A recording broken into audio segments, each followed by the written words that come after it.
Hello, my name is Miguel. I'm going to show you my ME 305 final project, which I have here.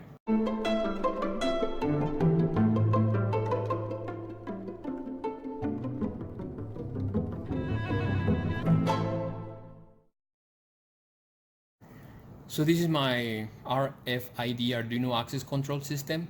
So why I decided to build this and if it's really functional? Well, I was looking to find a way to solve a future problem that we will have in our cocoa bean farm back home. I was looking for a way to storage some car keys, truck keys, farm equipment keys, office keys, etc. in a safely way and in an easy way to access to them.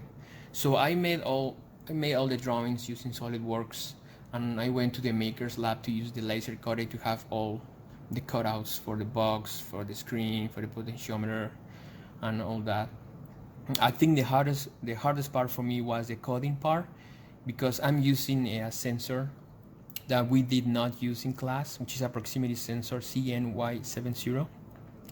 I decided to use this sensor instead of the ultrasonic sensor because I think the ultrasonic sensor looks kind of weird for this situation.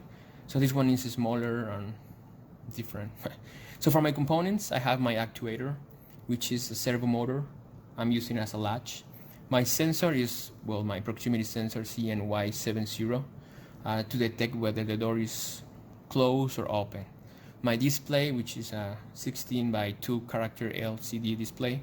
For my user input, I'm using the RFID module, which I had to program to grant or deny access to the users. And I also decided to use a potentiometer to be able to adjust the contrast of the screen, because I mean the box will be used during the day and during the night, so I thought it was going to be a good idea to have that possibility to adjust the contrast and brightness a little bit of the screen.